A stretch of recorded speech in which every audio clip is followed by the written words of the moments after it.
решении на утверждение вами структуру правительства Республики Ингушетия.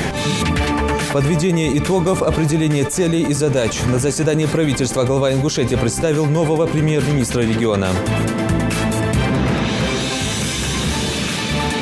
Огромное количество объектов социальной инфраструктуры было построено, ликвидирована очередность в детские сады. Сейчас очень активно идет строительство школ, больниц. Культура, спорт, образование, здравоохранение – масштабы впечатляют.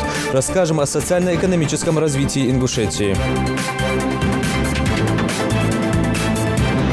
Итоги прошедшего хаджа мусульман и предстоящее паломничество православных жителей региона. Юнузбек Евкуров провел встречу с представителями религиозных конфессий.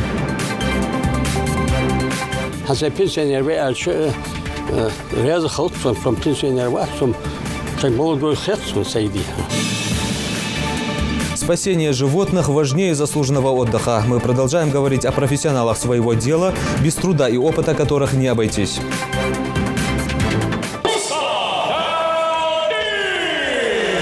Прекрасный начальный бой Рустама Талдиева с изумительной и красивой главной победой. Этим ребятам под силу любой соперник. Ингушские файтеры Амирхан Гулиев и Рустам Талдиев одержали блестящие победы на турнире ACB.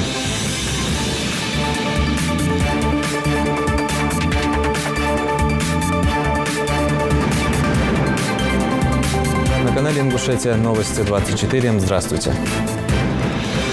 Начнем с кадровых перестановок. Председателем правительства Ингушетии назначен бывший спикер парламента Зелимхан Евлоев. Нового премьер-министра на расширенном заседании правительства сегодня представил глава Ингушетии Юнузбек Евкуров. Зелимхан Евлоев выступил с официальным докладом о планируемых преобразованиях в правительстве. Также в ходе совещания Юнузбек Евкуров поблагодарил за проделанную работу Руслана Гагиева, который возглавлял кабинет министров с ноября 2016 года. Репортаж Индиры Манкиевой. Выполнить майские указы главы государства, подвести итоги реализации федеральных и региональных целевых программ, реализованных в республике. Вот лишь некоторые задачи, озвученные Юнузбеком Евкуровым, новому председателю правительства. В приоритете по-прежнему повышение уровня жизни, улучшение его качества и обеспечение населения новыми рабочими местами. И экономический и социальный блок правительства, как подчеркнул глава, должны работать сообща. Только так удастся добиться динамичного развития региона. Всего здесь на первом заседании при новом председателе правительства не расскажешь, потому что задач очень много. Но еще раз всех призываю к конкретной работе. И вам, как новому председателю правительства, конечно, сейчас надо... Мы вчера завершили все мероприятия, процедуры, чтобы не откладывать. Уже с утра уже нового председателя правительства. Конечно, уже легче. Поэтому, конечно, со своим аппаратом надо сейчас посмотреть, чтобы не было провалов задач, которые стоят. Зелимхан Евлоев зачитал доклад о планируемых изменениях в структуре регионального правительства. Срок полномочий старого Кабмина завершается сегодня. Но уже на этой неделе будут объявлены имена новых членов правительства и руководителей органов исполнительной власти. Предлагаю ваше решение на утверждение вами структуру правительства Республики Ингушетия. Значит, из ныне сегодня работающих 8 вице-премьеров предлагаю сократить до 5. Теперь хочу пройтись по министерствам. Министерство имущественных отношений и земельного населения Республики Ингушетия без изменений. Министерство культуры и архивного отдела Республики Ингушетия предлагаю включить комитет по туризму. Министерство образования и науки Республики Ингушетия также предлагаю включить в состав министерства. Руководитель будет на уровне заместителя министра, как управление по делам молодежи при Министерстве образования. Министерство строительства, архитектуры и жилищно-коммунального хозяйства предлагаю включить стройнадзор в целях для оптимизации не только расходов, но чтобы мы чувствовали, что Министерство строительства будет таким органом, который будет осуществлять свою деятельность и чувствовать и определять политику в сфере целого жилищного строительства. Министерство экономического развития, назвать Министерством экономического развития и промышленности и добавить туда 8 единиц из Комитета промышленности. А после официальной части заседания глава Ингушетии, премьер-министр и члены правительства поблагодарили теперь уже экс-премьера Руслана Гагиева за проделанную работу, отметив ее благодарственной грамотой. Наградить грамотой главы Республики Ингушетия Гагиева Руслана Магомедовича, председателя правительства Республики Ингушетия. Одно могу сказать, смело. За эти почти 2 года я усвоил главный принцип главы. Ежедневно непрерывный труд во благо республики и народа. Я этому научился. Поздравляю с назначением моего бывшего руководителя и коллегу Зелимхана Султанхамедовича. Желаю вам успеха в новом посту. Глава республики также прошелся по всем сферам жизнедеятельности, потребовал у каждого из министров оптимизировать свою работу. Индира Манкиева, Гафур Чахиев, Новости 24. Главное политическое событие в жизни региона состоялось накануне. Был избран глава Ингушетии. В ходе тайного голосования из 3 представленных кандидатов Юнусбек Евкуров одержал уверенную победу. За него проголосовали 26 депутатов из 30. И тем самым он обеспечил себе 3-й срок правления. Светлана Томова напомнит, как это было. Самое главное политическое событие жизни республики – 30 депутатов, а именно столько их на внеочередном заседании Народного собрания, должны решить, кто будет возглавлять республику в ближайшие 5 лет. В зале представители министерств, ведомств, религиозной сферы, молодежи и, конечно, старейшин. Свидетелями этого важного для ингушей выбора стали и главы субъектов СКФО. Кандидатов на пост главы Ингушетии, выдвинутых на рассмотрение Народного собрания президентом России Владимиром Путиным, 3. Для каждого из них это знаковый день. Кому доверит руководство самой молодой, но перспективной республики, которой еще многое предстоит. Имена претендентов озвучили в официальном представлении президента страны. В соответствии с пунктом 3 статьи 18 Федерального закона от 6 октября 1999 года, номер 184 ФЗ, об общих принципах организации законодательных и исполнительных органов государственной власти, субъектов Российской Федерации представляю 3 кандидатов для избрания на должность главы Республики Ингушетия. Богатырева Ильяса Сулеймановича, заместителя председателя Комитета Народного собрания Республики Ингушетия по здравоохранению и социальной политике, Евкурова Юнусбека Бамангиреевича, главу Республики Ингушетия, и Евлоева Урусхана Хасановича, депутата городского совета муниципального образования, городской округ, город Назрань. Президент Российской Федерации Владимир Путин. Важную и ответственную миссию доверили народному избраннику Магомеду Тибоеву. Он председатель счетной комиссии. Утвердив форму бюллетеня для голосования, депутаты перешли к главному – процедуре тайного голосования. И вот спустя полчаса стало известно, кто будет возглавлять Ингушетию на протяжении следующей пятилетки. За Богатырева Ильяса Сулеймановича 2, за Евкурова Юнусбека Бамангиреевича 26, за Евлоева Урусхана Хасановича 2. Народным собранием Республики Ингушетия на должность главы Республики Ингушетия избран Евкуров Юнусбек Бамангиреевич. Юнусбек Евкуров получил в свою поддержку большинство голосов. Депутаты сделали свой выбор в пользу стабильности и процветания. При своем выборе мы руководствовались тем, чтобы кандидатура, которая была избрана, наиболее достойна, которая способна повести наш регион, нашу республику к дальнейшим достижениям. Для того, чтобы человек этот был способен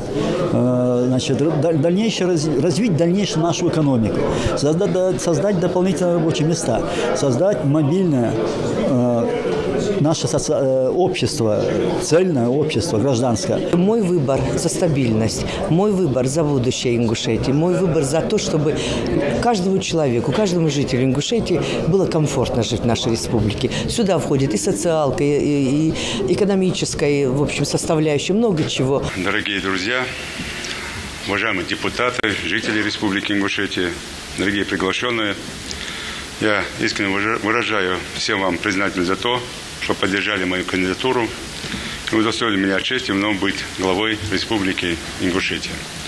Я в полной мере осознаю важность и значимость этого момента, понимаю, какая большая ответственность ложится на меня, и хочу вас заверить, что буду трудиться во благо каждого жителя республики нашей, во благо всей нашей страны, невзирая ни на какие трудности и проблемы. Конституция Ингушетии позволяет избранному главе провести процедуру вступления в должность в течение 14 дней после избрания. Но депутаты предложили провести инаугурацию в этот же день.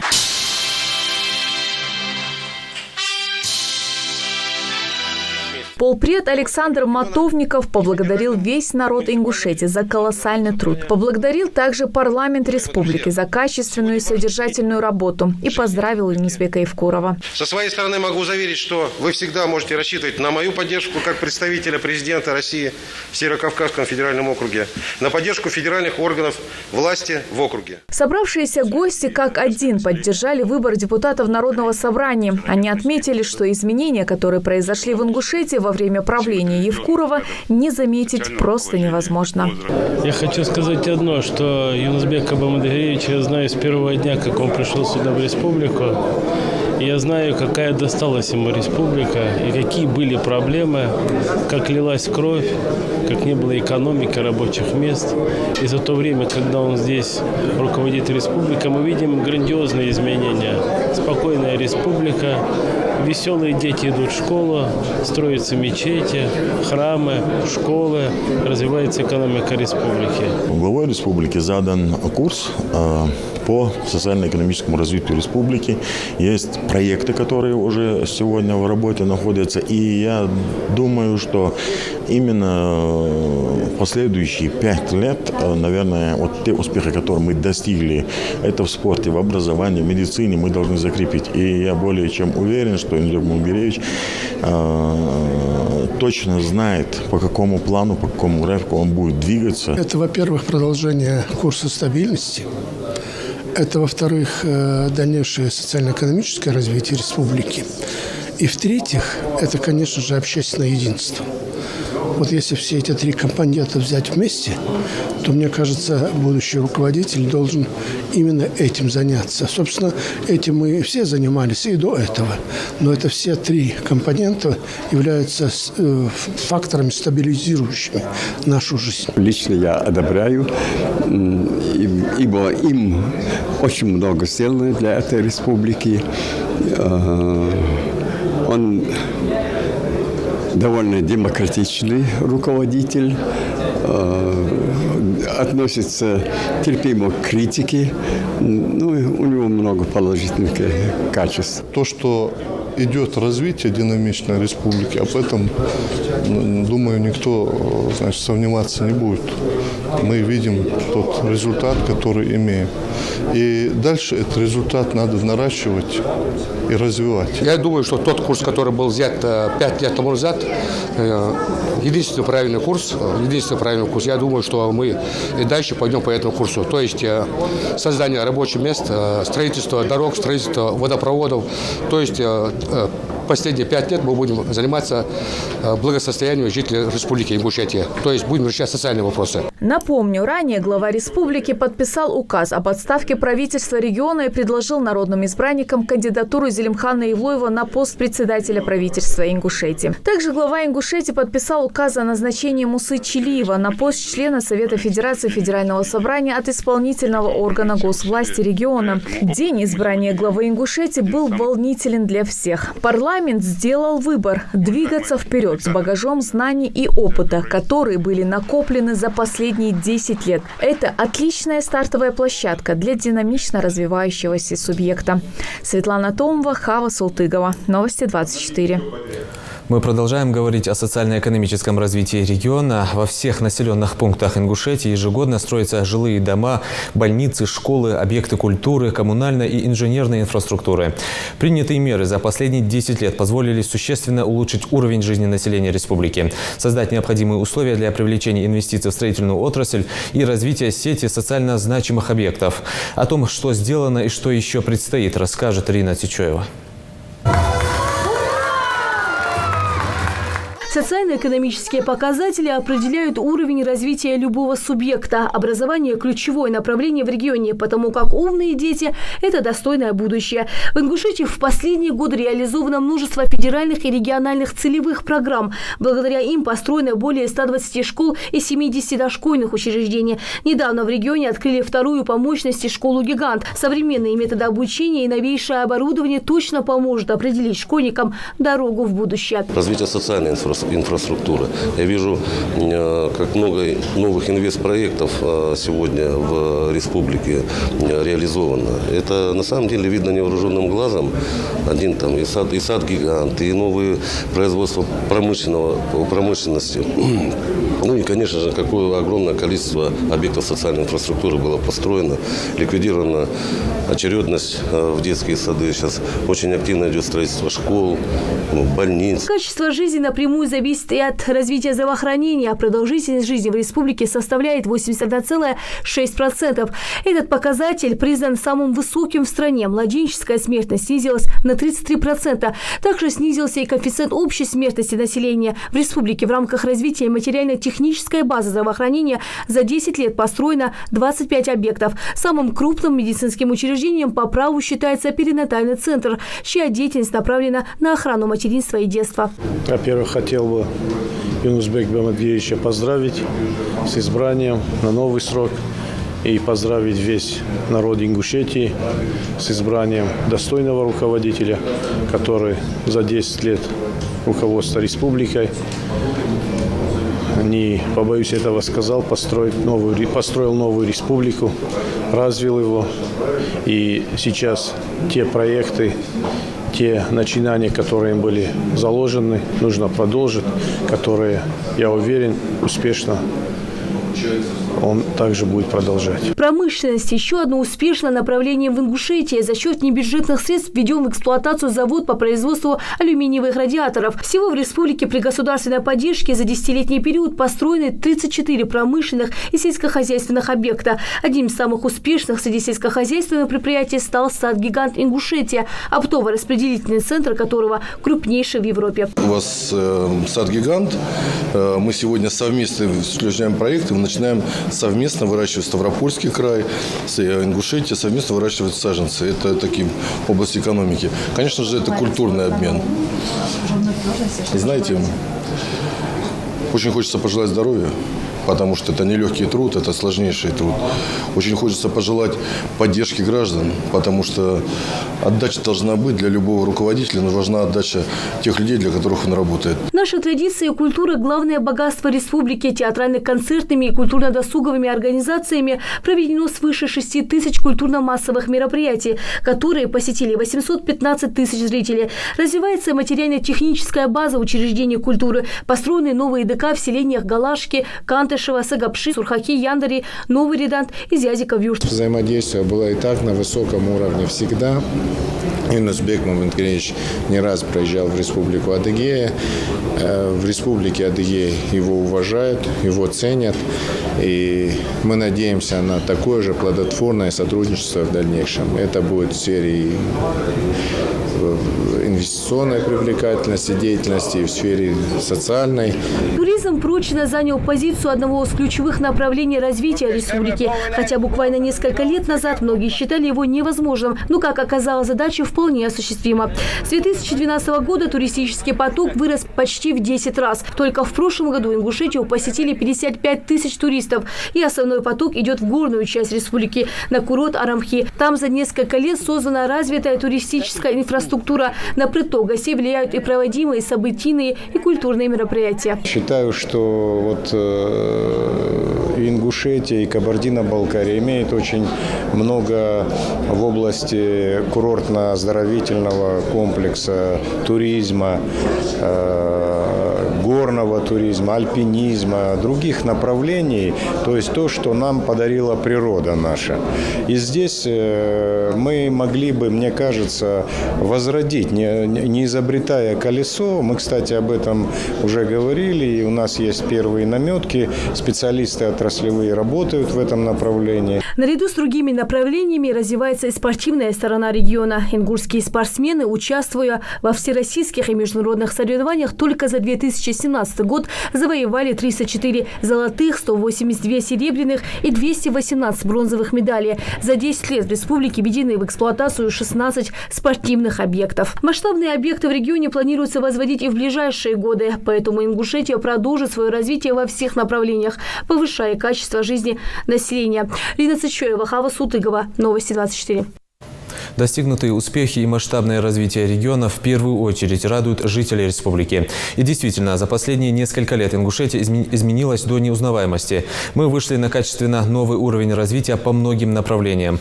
Избрание главой Ингушетии Юнузбека Евкурова означает, что заданный курс верен, оправдан и будет продолжен. И вот что думает об изменениях общественность региона. На мой взгляд, депутатами было принято мудрое решение, потому что мы только твердо начинаем становиться на ноги, и мы все очевидно видим, что за последние годы происходит в республике. Это строительство разных социальных объектов, это и само качество жизни меняется, и настроение людей тоже меняется. На мой взгляд, мы становимся на уровень республик соседних по развитию, и по социальному развитию, и по всем другим направлениям. Это самое важное.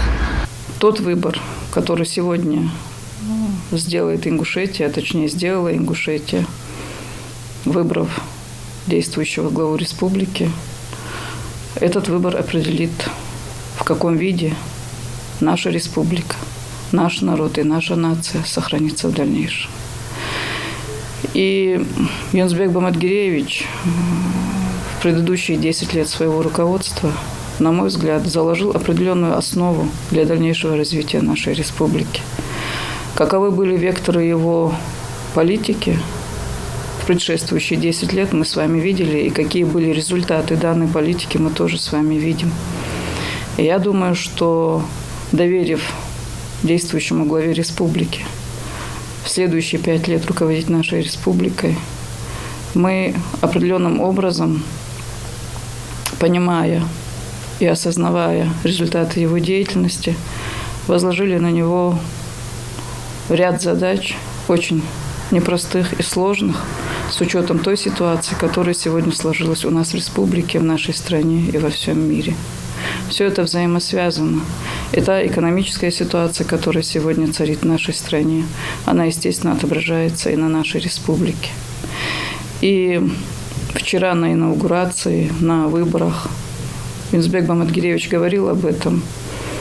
И я думаю, что из всех тех нескольких направлений, которые он обозначил в дальнейшем своем руководстве нашей республикой, я для себя выделила 2. Я считаю, что это основное. Это сохранение единства нашей нации, нашей республики, нашего народа, и территориальной, и политической, и улучшение благосостояния нашего народа. И видя результаты деятельности Юнузбека Баматгиреевича, я думаю и практически уверена в том, что он приложит все усилия и все свои возможности для решения тех основных задач, которые сегодня стоят перед нашей республикой. Сделано за последние 5-10 лет очень много.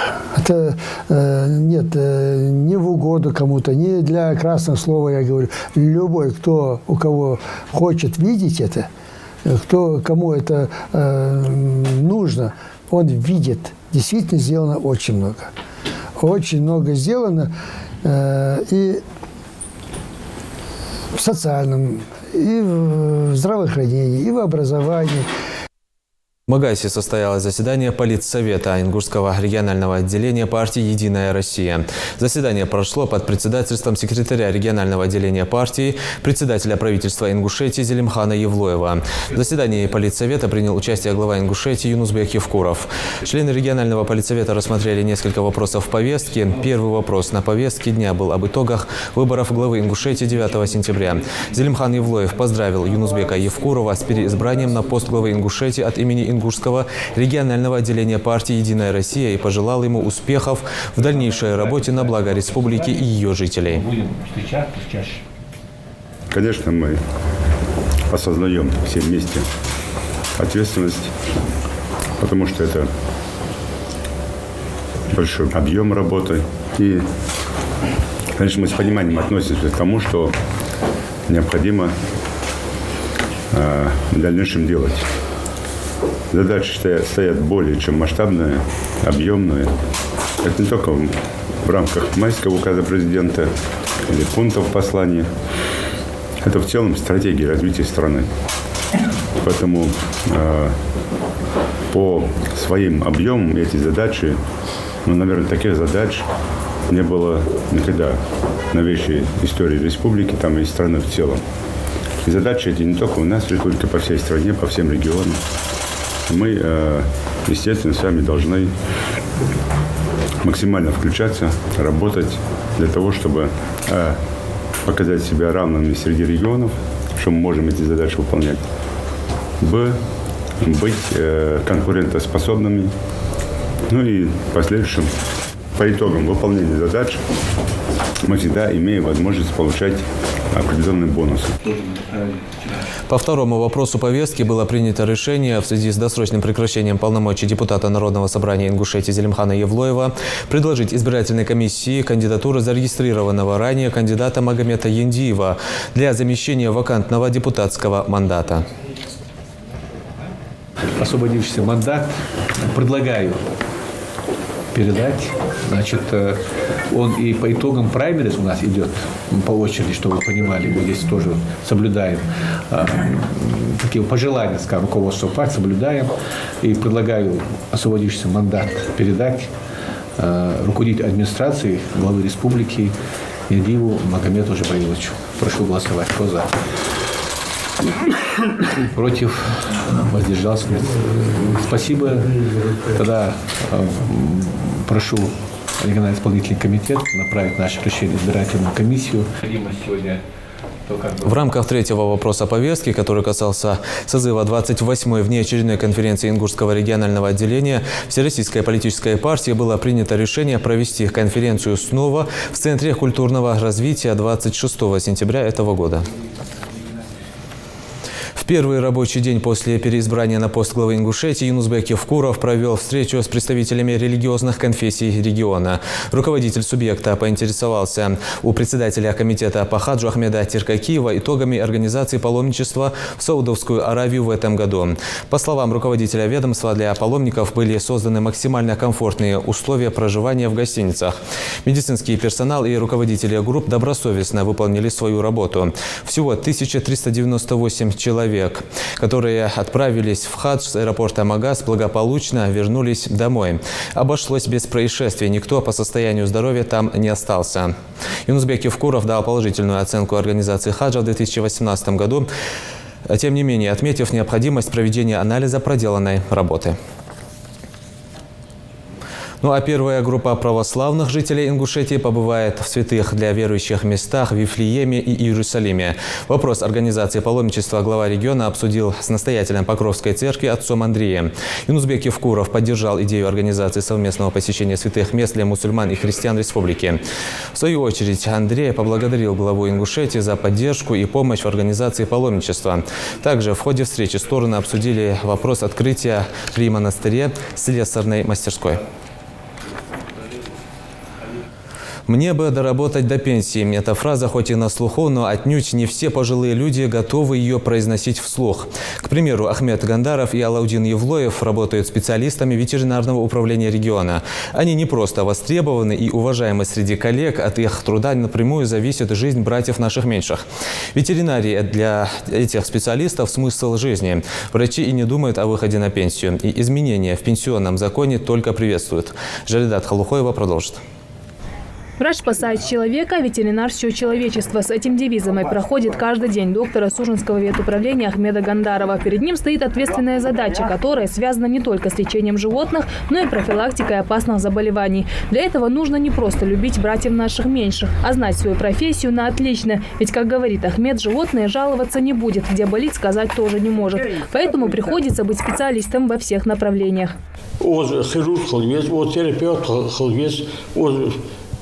Уролог, специальности.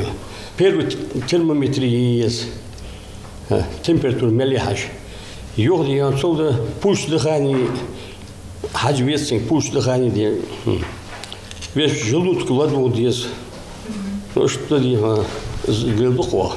Быть ветеринаром для Ахмеда не просто работа, а дело жизни, которым он хотел заниматься еще со школьной скамьи. Всегда любил, а главное, чувствовал животных. Профессию освоил быстро. Работой своей доволен, а благодаря нововведениям в пенсионной системе уверен, что еще долго не лишится возможности заниматься нужным делом. И на заслуженный отдых по возрасту его никто не отправит.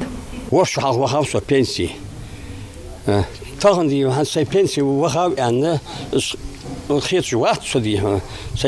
Здоровье позволяет усунуть. Вал из пенсии, пенсионер, реза хлопцом, пенсионер, молодой хлопцом сойди. Вместе с Ахмедом 46 лет ветеринарной службы несет и Алаудин Евлоев. Знакомы они с университетских времен. Сидели за одной партой, профессию выбирали вместе. Для Алаудина ветеринария берет свое начало из детства. В памяти запечатлился добрый доктор Айболит в белом халате и колпаке, который всегда спешит на помощь. Захотелось примерить этот образ на себя.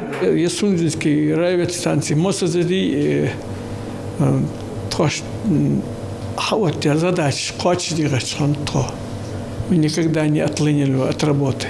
То пенсионеры ждали полный размер, сил, энергии лишь. Молодой чанфор лугилыш. Здоровые пациенты – главное в работе любого врача. На хорошем счету специалисты и у своих коллег, которые высоко ценят добросовестность и готовность делиться с молодыми врачами бесценным опытом, накопленным годами. Если бы их не было, то Бог дал бацер, вакцинации, лечение, кадры, хеш, сухож да высшее образование или цацамаш, подсказывают, тут царь, без них бы мы не справились, наверное. Работают все добросовестно, честно, все ответственно. Напомним, внесенные правительством изменения в пенсионном законодательстве уже принято Госдумой в первом чтении. Они предусматривают повышение планки выхода на пенсию с нынешних 55 до 60 лет. Для женщин и мужчин с 63 до 60 лет. Соответственно, нововведение планируется начать с 2019 года, полностью завершить к 2034. Ко второму чтению «Единая Россия» подготовила свое предложение по корректировке законопроектов. В частности, в партии предложили сохранить предоставление компенсации по оплате услуг ЖКХ и проездов в транспорте при достижении 60 лет для мужчин и 55 лет для женщин, а также обеспечить право на получение накопительной пенсии по ранее заключенным договорам. Жаридат Халухоева, Аден Далаков, Новости 24. В России пособие по безработице может вырасти до уровня прожиточного минимума, но платить его предлагается не более 6 месяцев. Новая инициатива Минтруда может стать альтернативой идее страхования от безработицы, столкнувшейся с противодействием работодателей и части правительства. Документ также предлагает изменения условий назначения и срока выплаты пособия по безработице. Минимальное пособие планируют поднять до 3300 рублей, максимальное до 11100 рублей. Срок выплаты пособия при этом сократится. Для тех, кто впервые ищет работу и уволенным за нарушение трудовой дисциплины с 6 до 3 месяцев, уволенным по другим основаниям с 1 года до 6 месяцев. Кроме того, ведомство предлагает включить выпускников учебных заведений до 25 лет в перечень граждан, которые испытывают трудности в поиске работы, и помогать им в трудоустройстве. Ровно 24 года назад одно из самых популярных учебных заведений Ингушетии, медучилище, стало называться медицинским колледжем. Чуть позже ему присвоили имя медицинской сестры Асия Тутаевой, погибшей во время Великой Отечественной войны. С момента своего открытия колледж выпускает высококвалифицированных специалистов, способных вернуть человеку здоровье. В учебном заведении предусмотрены все условия для обучения студентов, число которых на сегодняшний день доходит до 600. Обучаются они по 4 специальностям. Подробно об образовании и функционировании колледжа расскажет Дана Плиева. Современный медколледж носит имя первой ингушской женщины, медика-академика Асия Тутаевой. Своих первых студентов он принял в 1993 году, а в конце июля 1994 СУЗ позволил себе набрать 6 групп по 30 человек. Раиса Батакиева – одна из тех, кто работает здесь с самого начала. Помимо преподавания, за плечами имеет 19-летний стаж работы в больнице. И это, по ее словам, очень помогает в обучении молодых девушек к сестринскому делу. Мы руководствовались поначалу даже своими личными записями, которые были у нас во время нашей учебы, наших сотрудников. Студенты изучают здесь медицину больше 25 лет, и вдохновляют их не только профессиональные педагоги, но и первая ингушка-медсестра, о заслугах и подвигах которой постоянно рассказывают будущим медикам. Здесь все напоминает о ней. Портреты в аудиториях и памятник во дворе. Асия Тутаева – единственная хранительница этого колледжа. О ее бессмертном подвиге хорошо знают в нашей республике и далеко за ее пределами. Помогать другим было ее призванием. Этому благому делу она в буквальном смысле отдала свою жизнь. Военврач 2-го ранга, майор медслужбы Асия Тутаева спасла не одну жизнь во время сражений под Ленинградом, на Воронежском и Первом Украинском фронтах. В октябре 1944 года, когда их госпиталь перебрасывали к новому месту назначения, грузовик, в котором ехала Асият, попал во вражескую засаду. Медсестра была контужена, а после убита врагами. Именно так оборвалась жизнь отважной горянки. Не каждая женщина, не каждая девушка способна на такой поступок, добровольно пойти на фронт, на войну, имея такой вклад, научный вклад. Она могла бы просто остаться и работать врачом, но все же, несмотря на свое образование, имея любовь к родине и любовь к своему народу, перед этим долгом, она все же согласилась. Для меня она сегодня пример подражания и как пример любви к людям. Сегодня в колледже есть все условия для отличной учебы. Руководство продолжает развивать и совершенствовать материально-техническую базу, обеспечивает качественную подготовку специалистов среднего звена для здравоохранения республики. Все учебные кабинеты оборудованы специальными медицинскими инструментами, стендами, фантомами, таблицами и муляжами. Практически в каждой аудитории установлены компьютеры, а также аудио- и видеоаппаратура. Сегодня в колледже обучается около 600 студентов по 4 специальностям – сестринское, лечебное, акушерское дело. А в прошлом году открылось отделение лабораторной диагностики. В 1995 году, учитывая, что мы стали базовым колледжем, у нас стало работать отделение повышения квалификации. И за эти годы мы выпустили 8580 человек, которые у нас прошли сертификационные циклы. Многие из студентов колледжа стали настоящими профессионалами своего дела, и это неудивительно, ведь в этих стенах работают высококлассные специалисты с огромным стажем работы. В свою очередь, нынешние студенты колледжа рассказывают, что нисколько не пожалели о своем выборе. Мне очень нравится помогать людям, взрослым. Иногда, когда я вижу на улице прохожих, когда чем-то болеет, мне очень становится жалко, и мне очень хочется им помочь. Я считаю, что это очень ответственная работа. Желающих получить среднее профессиональное образование в Ингушском медколледже немало. СУЗ в этом году подготовит очередную группу фельдшеров, акушеров, медсестер, которые в скором времени займут свои места в звене здравоохранения республики. Дана Плиева, Ната Евлоева, Амина Бокова. Новости 24. А теперь о главной спортивной новости. Ингушские спортсмены Амирхан Гулиев и Рустам Талдиев выиграли поединки на турнире ACB-89 в Краснодаре.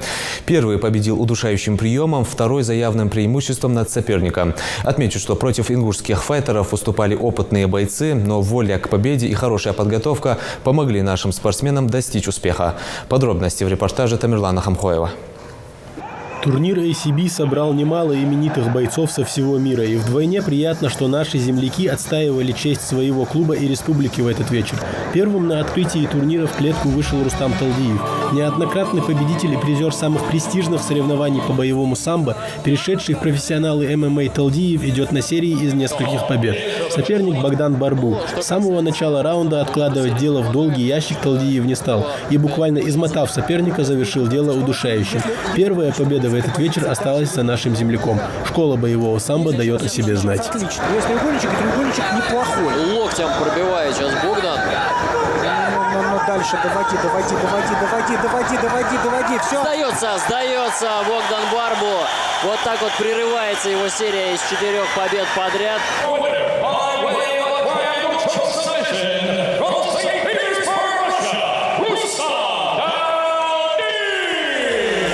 Прекрасный начальный бой Рустама Далдиева с изумительной и красивой главной победой. Всего на этот вечер было запланировано 16 поединков, в том числе и 3 титульных боя. Второй наш боец Амирхан Гулиев по прозвищу Лев вышел в клетку через несколько поединков. Соперник опасный испанец Даниэль Толедо. Старт дан, раунд начался. Что касается Амирхана Гулиева, то дерется он только либо в М1, либо в ACB. В общем-то, самые топовые российские лиги сейчас. На первых порах оба бойца вели себя достаточно осторожно. Зрители принимали во внимание и то, что каждый удар может стать судьбоносным для одного и для другого. Поэтому смотрели, затаив дыхание. Несколько разменов, уверенная защита от обоих бойцов. На этом завершается первый раунд. Ну, посмотрим. Здесь быстрого окончания не получилось. В первую очередь у Даниэля Толедо. Вопрос, кому это выгоднее. Во втором раунде и Гулиев, и Толедо немного подустали, поэтому стали появляться ошибки. Пожалуй, самый опасный момент возник у Гулиева сразу после того, как он сумел вырваться из удушающего от своего соперника. Довести до конца болевой не удалось, но на перерыв Амирхан отправился еще более уверенным в своих силах. Здесь, бестолково. Вот он, да. Нет, все правильно. А в самом начале третьего раунда, после попытки нанести удар по корпусу ногой от испанца, контрвыпад Амирхана Гулиева обеспечил ингушскому бойцу досрочную победу. Травмировался каким-то образом Даниэль, падая, и все, закончил сейчас Амирхан Гулиев очень быстро. Победы, вне зависимости от того, где они добыты, на родной земле или в гостях, одинаково приятны. И каждый боец рад видеть одобрение и поддержку своих болельщиков. У Гулиева продолжается гонка за титулом, а Талдиев уже точно обеспечил себе еще один бой в рамках лиги ACB. Будем смотреть и болеть за наших земляков. Тамерлан Хамхоев, Новости 24. Все информационные выпуски и анонсы наших программ смотрите на официальных страницах в соцсетях Facebook, Instagram, YouTube, Twitter и ВКонтакте. На этом наш выпуск завершен. Оставайтесь на канале Ингушетия.